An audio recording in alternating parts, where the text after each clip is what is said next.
You're listening to CINEBINGE. Welcome to CINEBINGE. This show was born from my friend's persistence in me watching certain shows. I've been asking Simon to watch Dark, a German TV show on Netflix, which I guarantee he will like. But for some reason, he's always been a little apprehensive about watching it. So I said, I'll watch it if we can put a podcast around it. And this is that podcast. Welcome to CINEBINGE. My name's Simon. And my name's Andrew. And today we are talking about, or we continue talking about, the series Dark. And we're on episode 6. And I realised something. There's only 10 episodes per season. Only for the first season. The last two are shorter. So I'm over halfway. You are. That's a really good feeling. Not that I'm not enjoying it, because I am starting to really enjoy it.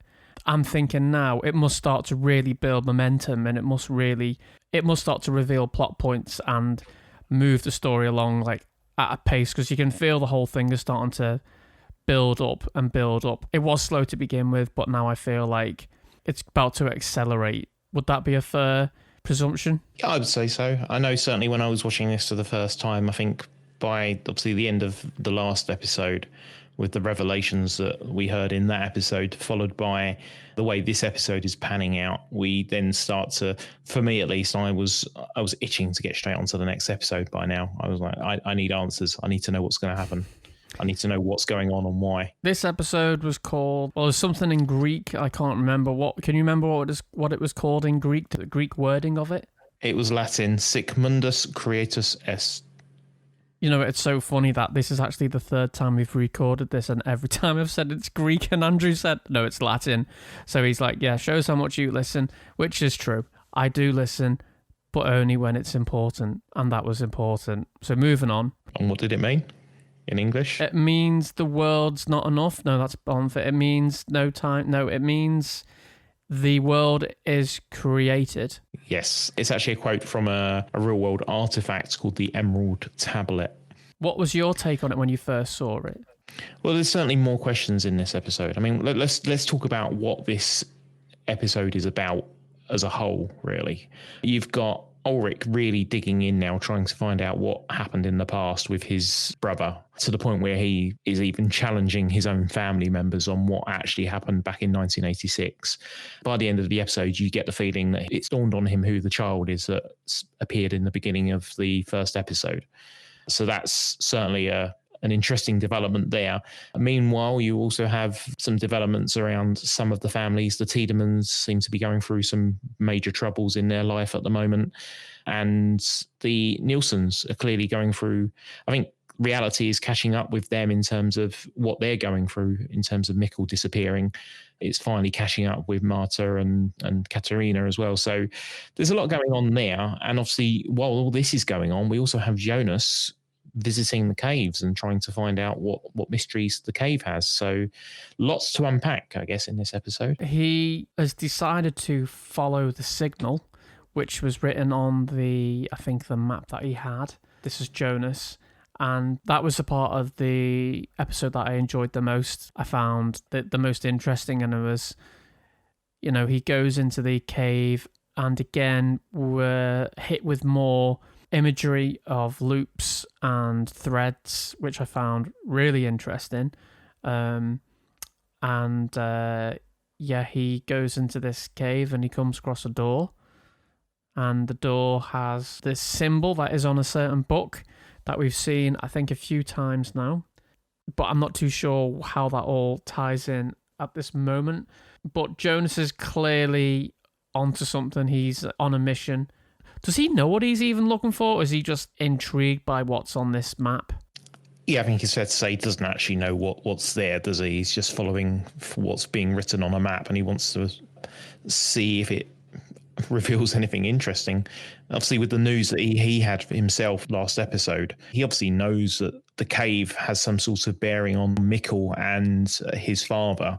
So he wants to find out more about that. I think he's inquisitive to find out the exactly what happened around his father's disappearance and death and so on. So I think that's probably driving him to investigate the caves, with the writing on the map telling him to like follow the signal, plus the thread in the cave somebody is obviously trying to guide him towards this. So there's clearly a reason they need him to do whatever it is that he's doing here, because they're giving him a lot of tips to find whatever it is that they want him to find.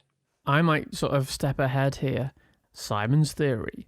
I think the person who is trying to help him, I think it is him who is trying to help him. Okay. I watched Bill and Ted's Excellent Adventure today, and that's a really good film because I think it helps me understand time travel more than Dark.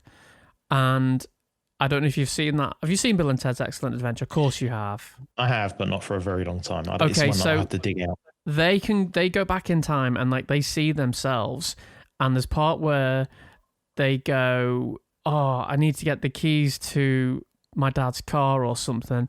And he's like, okay, well, we tell our future selves when they go back to leave the keys under this brick. Excellent. And I'm like, that's like Dark. That's like Dark. So I thought, yeah, that's so I thought, well, maybe bringing it back to Dark, maybe Jonas has set this out for himself. That would suggest then that the writing on that map is his own handwriting in the future.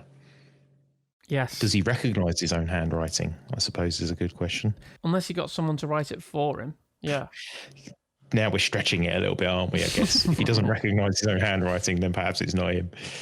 Well, would you recognise your handwriting? I probably would. If I saw a letter I wrote in the future, but I hadn't wrote now, I don't think I'd recognise it, because the only reason you'd recognise something that you've wrote is because you've wrote it and you would recognise it because you'd remember holding the pen and writing it. But if it was in the future and it came back to you, you'd be like, well, it's similar, but I didn't write that, because you wouldn't know it's from the future. Wouldn't you just make sure by writing, "Hi Simon, here's a message from your future self. Please do this. It's really important." I mean, did you see that letter that I got from me in the future? Yes. It said, "Hi Simon, start a podcast, otherwise the world will end." So I started 3. Just to make sure. Just to make sure. Yeah. Unless making more than one actually causes the end of the world. Yeah, like a paradox. Shout out to Back to the Future again. I think Jonas has potentially left those clues for his, or maybe not Jonas in the future, but maybe Jonas in the past left that for him to find. So Jonas, in a version of him in the past, yes, doesn't remember him writing the same notes. No. He didn't write the map, but it was Jonas in the past who set that thread, that trail. Okay, right. So are you saying that there was a Jonas who, at some point in the future, forget Jonas? Jonas was never in the future. I've changed my mind about that. Jonas in the past, we're talking 1980.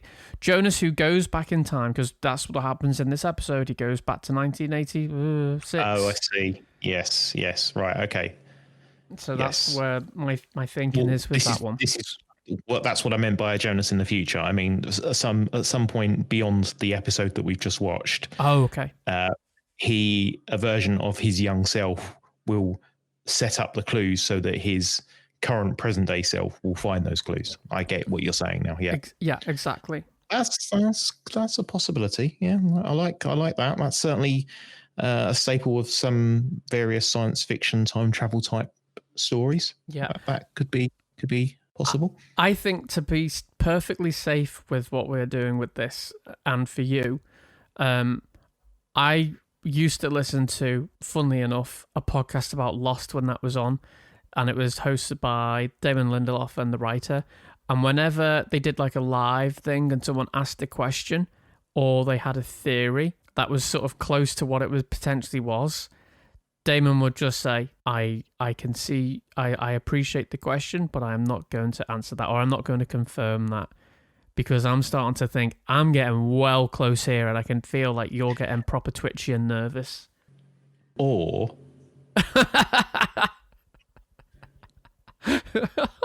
You just shot me right down. No, you don't need to say anything else. Just by just saying, or, I'm like, all right, I'm fucking wrong, aren't I? Yeah. I think I did mention in the past that I would be attempting to divert the some of your theories and questions in the wrong direction to keep you guessing. A few red herrings here and there. The odd question that I know I will be asking has no real relevance to the show at all, but is there to keep your mind racing. So yeah, no, it's yeah, I'd rather say that than just shutting it down by going, I don't want to answer that, because I think that really does prove once and for all that it is getting too close to the truth. Yeah. So no, I'm going to continue to deflect. So the other thing we find out is Tanner is proper crazy, and Ulrich. You'd have thought he'd have done this already, though. If someone accused you of rape, you'd have thought maybe when you get into his power, like you get into his sort of vocation, his job, you'd be like, who actually did accuse me of that? And you know what I mean? Like, I thought that was a bit strange that he hadn't already investigated that. I do wonder. I mean, obviously the ramifications of that, being able to look at a case that involves you, whether that's actually something that he's even legally allowed to do, despite his position. That's something that did cross my mind. Yeah, but I did wonder, why hadn't he sneaked a look previously to see what the deal was with that? I guess he was so confident that it was Regina Tiedemann that had done it that I guess he never really thought twice to look at it. But he absolutely is being caught now, because she sees the itemized phone bill, she phones it, and then Hannah answers it and is like, mate, that's it, you're done. I mean, she was suspicious already, like you said last week. Yeah. She could smell that like she could tell the smell, but now she's like, it's confirmed to her. But then the fact that Ulrich confronts Hannah, and you're like, oh, you feel really kind of awkward, because she is guilty as, and then she just basically says she did it because she didn't say she loved him, did she? But did she say, like, I have to have you, or something like that? It was not necessarily love, I guess, at that point. It was more just that she had to have him and no one else could have him. Going back to Jonas, when he's in the cave, I like Jonas. He seems the most sort of relatable and normal character at the moment. But when he goes into the cave, I thought, what's he looking for? What is this? And obviously comes across this door. Well, then we cut to Doppler, and is it Ulrich's dad? Yes. All right, so we cut to them in this hut, and they're waiting for something. Like, they know something is about to happen. Yeah, I mean, even earlier in the episode, when Ulrich was outright accusing his dad of knowing stuff around his brother's disappearance back in 1986, questioning his mum and saying, why are you defending dad? Because he wasn't there. I remember that he wasn't there that night. His mum starts to admit the truth, that he was basically having an affair with Claudia Tiedemann at the time. Ulrich's clearly really sort of worried now. He's trying to find out what's going on, and we know that his dad must be involved in something, because with the redness on his sleeve in, I think, episode 2, his dad clearly knows something is up. And I think we've kind of mentioned from time to time that there's a possibility here that there might be multiple people working together. And this episode, putting both Peter Doppler and Ulrich's dad in the same room, just that's it, isn't it? It's like game, set, and match. These two are in it. Whatever it is, these two are in it together. They know what's going on. Yeah. But it gets more interesting than that, because we've then got this situation with this book. They're looking at their watch and going, it's almost 9:17, like specifically waiting for a specific time of the evening. They're waiting for something. And then that's when it all kicks off, isn't it? While Jonas is in the cave, navigating through various doors, we then start seeing the lights flickering in the background in the schools and everywhere. When Jonas opens the door and he goes in, that's when we start getting all the lights flickering, of disco lights. I noticed when the play was happening, the whole village, all the lights start to go crazy when that door was opened, which makes me think every time that door's opened, that's when we get this activity. I still am holding on for, I think, some of the older characters there now are the younger characters. Like, okay, like, for example, Peter Doppler, that could be, and I know it's not, but that could be Jonas. Or, do you know what I mean? I think that's what this is doing now. I think people who go back know what's going on, this sort of time loop, because they'd be the only people who know this. So that's That's another one of my probably wild theories. Jonas goes in the scary looking door, and I just thought I wouldn't go in there. No way would I go in there. It was like really narrow, and it just wasn't very inviting. I mean, I wouldn't be in the cave, to be fair, or whatever. No, that wasn't in the future. It's like set now. Yeah, so I'd be at home asleep. But yeah, what did you make of? I'm asking the wrong person because you bloody know. But what did you make of every time the lights flashed? Does that mean someone's going back in time or coming back? Well, it does look like that, doesn't it? Obviously, with the door opening, it seems to coincide. You've got I don't think it's a coincidence that the moment that door opens, you start getting that noise, the flash of lights. It coincides with the time in the book that the Peter Doppler and Jonathan Nielsen are looking at. They seem almost surprised, I guess, that it matches. I don't think they were kind of. I guess it's like Biff Tanner's first realization when the first bet actually works. And he suddenly realizes that he's got something in his hands that's telling the future. And I suspect they were basically in the same situation there. They were looking at a book with a bunch of times and dates, and the first prediction has just come spot on. And they're really confused by that. So I guess that's something that although they're there, maybe they were there kind of not necessarily expecting whatever to pan out the way it did. I think there seems to be a clear connection that the show is making there between those events. What do you think was the biggest revelation in this episode? I wouldn't necessarily say the biggest revelation. I did find the fact that Ulrich had finally decided to look at the boy in a bit more detail and come to the conclusion that it was actually his brother. I kind of thought that was obvious, the way the show was going to go.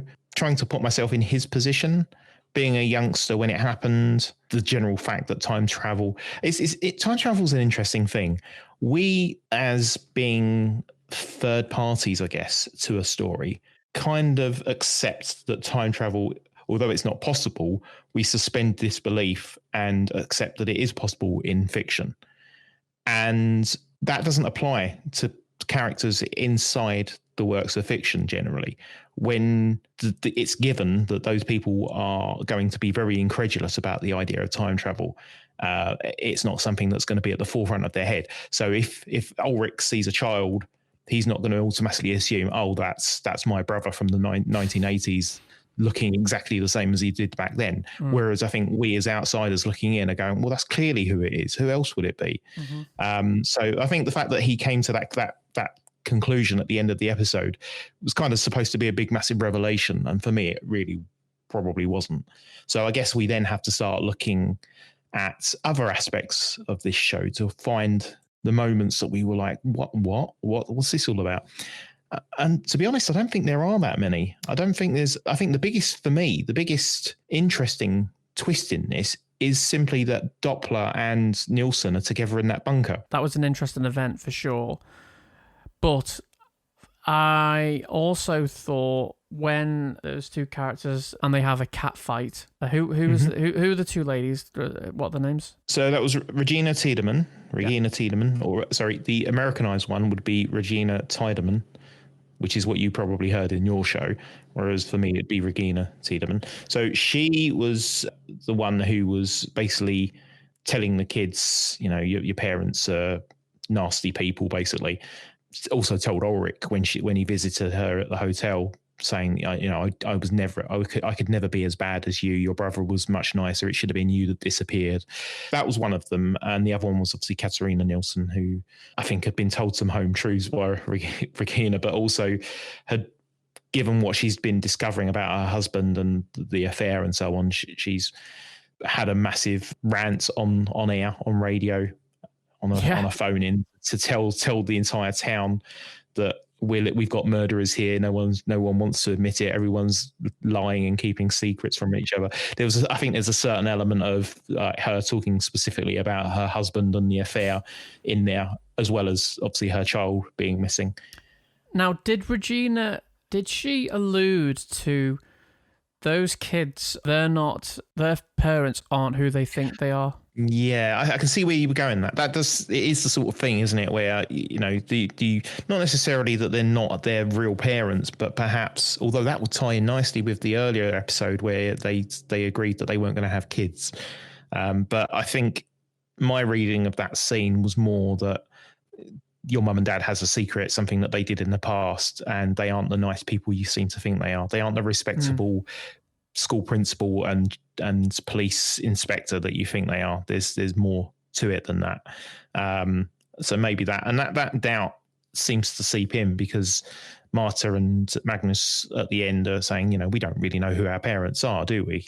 We only know them as they are now. We don't know what they were like back then. There was also a line in it that reminded me of how Back to the Future came about.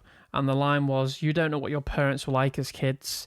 And I remember listening to Bob Gale, who wrote Back to the Future, and the whole premise of that film was, he said, he had a revelation once, and it was like, once my parents were my age, wonder what they were like when they were in school. And that's how the whole premise of Back to the Future came about, because he said, imagine being able to go and meet your parents. So that reminded me of that, like when he said, you don't know what your parents were like as kids. And that was like, that's interesting. Because it sounds like Ulrich was he was a bully. He tied Regina to a tree in a scary forest in the dark. He said, oh, we were kids. It was, well, did he defend himself? Did he say we were kids, we were young? Yeah, I think he was basically saying, it was a prank or whatever, but it was also, I guess in some ways, presumably this happened after the events with the rape allegation. So it may have been a revenge thing from his point of view, that they wanted to get revenge on her. But clearly that falling out has lasted a lifetime, hasn't it, between them? They could have perhaps been friends, but because of Hannah's meddling, they've always hated each other, really, unfortunately, for no reason at all. So the biggest revelation was certainly Doppler and Ulrich's father in this hut, and the hut didn't look like a very pleasant place to be. It didn't like a bar or a pub or anything like we get to hang out. It looked like they were there with purpose. The main sort of plot or the main event in this episode for me was Jonas going back to 1986, or not only going back to 1986, but who stops in the car, who stops and like says, do you want to get in? I think it's raining, and it's Hannah, and young Hannah is asking Jonas if he needs a ride or whatever, and he's like, no, and she's like, weirdo type thing. And so you're like, oh my god, now Jonas has gone back in time. My question is, if people go back in time, can they go without waiting 20 years or however many years it is, can they go back to can they go back to 2019 by going in that cave, or do they, once they're back, that's it, they're stuck? Now, before you answer that, Noah, he seems to be able to do it. Yeah, that's a fair guess there. I mean, we have seen him in those two time periods and not aging between them, so that would imply that is the case, yeah. And also, I guess not forgetting Mads as well, because he was in 1986 and hasn't aged in death. He shows up in 2019 as a dead body. There's no way that body would be, I suppose perhaps he could have been preserved for 33 years, but perhaps he's also gone back through the same portal. But this was also interesting because it focused on the gash on his chin. Mm-hmm. And I think I must have missed something. I didn't get that, where that relevance came from. That happened earlier in this episode when Ulrich was talking to his mum after. It was around about the same time that he was questioning his mum about his dad. And the conversation kind of turned to Mads, and his mum was saying about how they were the sort of children who 1 minute they would be hating each other and the next minute, being the best of friends. And there was a particular accident where he hit his chin. There was blood absolutely everywhere, and it looked like a death scene, a murder scene. And then suddenly they're back to being the best of friends again. But unfortunately, he had a gash on his chin. And obviously, while Ulrich is looking through the photo album in the car and looking at all the pictures, he looks at one of these pictures of the child of his brother, with like arms around each other, sees the mark on his chin, realizes that that's obviously some sort of identifying. But I don't know if he kind of remembered back and went, I think I remember that on this body, or whether he just wanted to go back and have a look just to see whether there was one or not. And obviously he discovers that this body also has this scar on the chin, and I think that's basically settled it for him now. I think he's ready to accept that this child is basically his brother from the 1986. The camera focused on a necklace on a bedside table, and I'm wondering why is it focusing on that damn necklace? Like, what's the importance of that?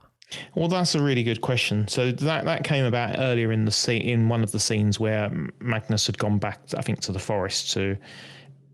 He's clearly still suspicious of what Francesca's doing. You know, the whole thing about where's the money coming from, all of that sort of stuff. He's convinced that there's still drugs involved somewhere. He's gone to explore and try and find out what the deal is there, and comes across a scene that maybe is not likely to paint her in a good light. It suggests that it may not be drug money, but some other form of job that wouldn't be considered to be particularly legal or reputable. So I think that's basically what it's alluding to there, is that this chain we know it belongs to her. And now, you know, the question is, I mean, it's implied that she's basically been prostituting herself. Whether that's the case or not is another matter. We also find out Regina's husband finds this letter about it's from the doctors about his wife, about a cancer screening, and it's the first he knows about it. And then he finds out, well, the doctor says she needs to make a call as soon as possible. And actually I was surprised at this, because it was the first time we've seen this character actually look like he's got a bit of empathy and humanity to him, and I thought, okay, this guy might have some depth actually. Yeah, this is it. I mean, previous episodes, as I think one of the things I'd said about this show and some of the characters is that there are certain characters that are kind of initially presented to be a certain type of character, and you automatically think, oh, you know, this is clearly going to be a bad guy. But as with good shows, they kind of, then they're not just black and white. There's grey to them, and some, it turns out we just completely got the wrong end of the stick, and they turn out to be the nicest person around. And yeah, it's this is the first stage where we see sort of the other side of Alexander Tiedemann, the family man, I guess, the loving husband, as opposed to the corporate boss of a power plant shutting out the police. Overall, I didn't think it was the best episode, really. I thought it was quite slow to start with. The opening was good, but I thought it was quite a slow episode, this one. It's certainly, for me, better than 2 and 4 in terms of the episodes, but it's you're right that it is going to accelerate, and I think that's also backed by, if you look at the IMDb ratings for this show, the final 3 episodes, I think, basically are the best 3 episodes of this season, because it really does step up, and there's more answers and more to the mythology of what's going on here, really, the backstory and everything. So, and they will start to unfold over time. And I think from here on, I think we've got 2 key answers from earlier in the episode. The thing about Mads and the thing about Mikkel have now both been answered. We know where they've ended up. There's still a question of why have they gone where they've gone, what's controlling it. You know, there's loads of stuff around that we still need answers to, and I'm sure they will come eventually. There's also going back to the cave network that Jonas explores. Having opened the door and sort of navigated down this narrow tunnel, the tunnel seems to kind of split off in different directions. Yes. And so he chooses sort of the path that seems to be to the right. You know, like, what would have happened if he had gone to the left? I did wonder that. I thought, what is going on with this tunnel? Yeah, it had 2 ways, and how did he know which way to go? I don't think he knew which way to go. I think it was a complete guess. I don't think he had any kind of, I don't think there was any notes or anything to say you need to now turn this way. No, absolutely. As part of your journey. So it was a A or B decision, and he chose B. Yeah, I'd have chose leave. I'd have chose turn around and get the fuck out of here. Turn around and go back the other way. Yeah, I think I may have done the same and waited for whoever it is that's writing these things on the map to go turn right, stupid, or something like that, just like to make it really clear about what they're expecting of me once I get to this situation. I'm wondering who actually even put that door there. Like, someone's got to have put that door there. Like, whatever is going on in this cave, it's clearly has been happening for a long time, and at some point someone, like, if it is this portal thing, and whoever is control thought, you know what, we best put a door down there, because otherwise people just keep falling in it. Okay, let's put a door down there. But surely the sign would say something a bit more useful than thus the world was created. That means absolutely sod all, doesn't it? It's not like, warning, rip in time here, don't go through here. The question is, what came first? Is it portal, the time, or the door? Did they put the door there to cover up that? Are either events natural? Is the thing I'm kind of asking. Is there just a natural rip in time down there, and then they put the door there, or is it a creation that they then put a door around? Again, it's kind of a bit of a random place to put it, isn't it? In the middle of a cave system that anyone could accidentally explore. I know, we'll just put a door there with a random Latin saying that no one in 2019 even is able to translate unless they're an academic or a doctor. Yeah, unless there are different ways to time travel, because we did see in the last episode, the stranger, we think it's a stranger, whoever it is, approached the scientist guy and he says, tell me about time travel. And he had a machine. Now, either that machine tells you where the portals are, or that's some sort of time travel device. And maybe there's more ways to time travel than just using the cave. Maybe there's a more convenient way to do it. The music that accompanied that scene with Regina Tiedemann coming home and crying into her husband's shoulder, that was yet another piece of music that I just fell in love with instantly and needed to go and download it straight away. It has got a strong soundtrack, this.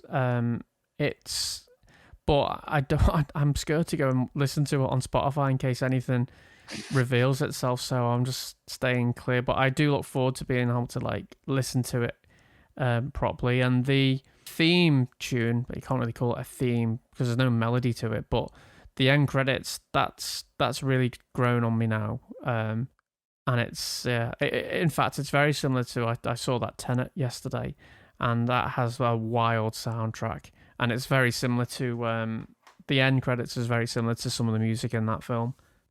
It's interesting. I mean, there's a few other things that we're interested in this episode, actually. Like, for example, they made a point on showing the photos of various classes through the years at the school.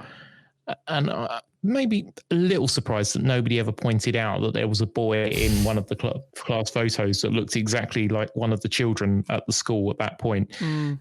Children are bullies. I can't believe that not one of them went, you look like that little kid from the 80s in this picture.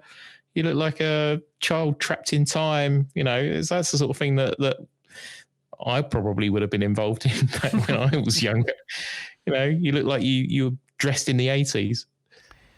So no, I think that's one of the odd, but maybe no one really paid attention to that cabinet. Possibly. I mean, did you pay attention to what was in your cabinets in school? Not really, no. Well, there you go.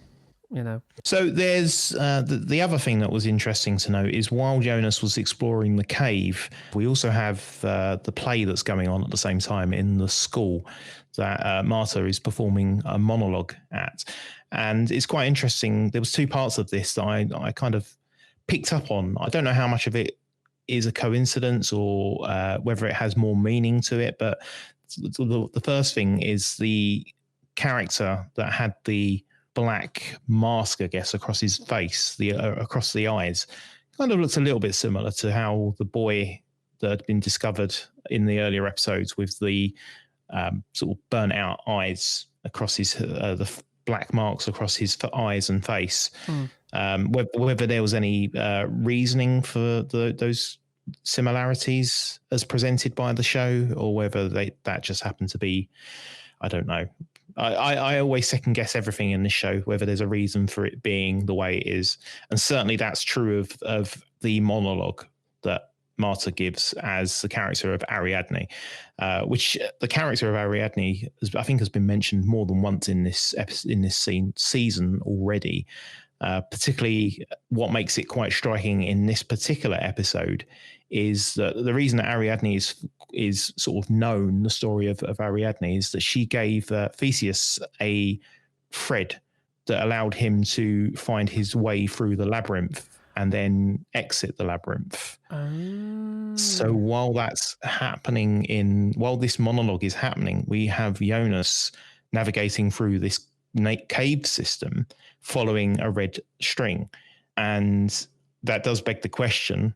Certainly there seems to be a deliberate theme going on here with threads, Ariadne's threads, and that will allow him to find his way through and find his way back, I'm guessing. So that's something. But also the wording, the monologue itself, that sort of had a few interesting points. So I think towards the end of it, she says something like, "Is he not your brother? It's all the same to me." And just the way things are going at the moment, given that it was her brother that disappeared, I think the whole monologue needs, further investigation, really, because I think there could be some stuff in there that may or may not have some relevance later on. I think that's the sort of stuff where if you watch the entire season, all 3 seasons, and then come back to that monologue, I bet there'll be some themes in there that you go, oh, that kind of relates to this thing over here that happened much later, some foreshadowing going on there. How important is this episode in the grand scale of things? None at all. Great. Okay, there we go. I think there's certainly the fact that Jonas is now in 1986 must be significant. That I guess that's the biggest thing that we take out of this episode now, is that there's that, and then obviously the 2 men that seem to be involved that are waiting in the bunker.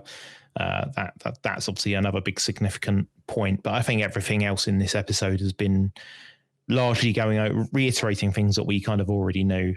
We know that Hannah and Ulrika have been having an affair, and that Hannah seems to be a bit possessive of him and wants him for herself. So I think we were covering a lot of old ground there, but certainly the 2 new developments are that Doppler and Nielsen are involved in some way together, and we presume at least that it might, we assumed at least that it was related to the kids disappearing, but now we seem to have something related to time. So there's that, and then there's the big finish, really, I guess, that Jonas is in 1986. What damage is he going to cause? That's the question. That is the question. And the more I think about it, the more I think Jonas, I think he's already in I think he's already in present time, a lot older. I think we've seen him already. And I wouldn't be surprised if it's a major character. It's like a gotcha moment. Like, oh, there he is. They've already done that, so it would be maybe too predictable for them to go down that route. I think we're going to see a lot of these characters and we go, oh, that's the same person. Or... because I think I might be getting close to the truth. Or... maybe not. Put it this way, if this show was just that, I'd be like, okay, well, it's a clever idea, but you can't stretch that out of 3 seasons. So I think there's a lot more that's going on. I think that's sort of there's the tip of the iceberg. So what's next week's episode? What do I have to look forward to? Next week's episode is actually a pretty good one. There's a lot going back to, you're going to have to find out, but I think you're going to enjoy next week's episode.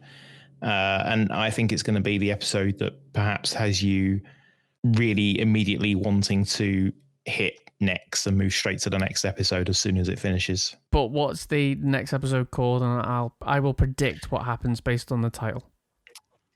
The next episode is called Crossroads. Crossroads. Okay. In Crossroads, what I think will happen is... Once again, thanks for listening to this week's episode of CineBinge. My name's Simon. And I've been Andrew. And make sure you go and leave us a review on iTunes, on Apple. It really does help the show, and we appreciate all the little messages that you've been sending us and the tweets and whatnot. You can follow us at CINEBINGE TV. You can follow us on Instagram, CINEBINGE, and the website is cinebinge.tv. But until next time, we shall see you soon. Boom, done.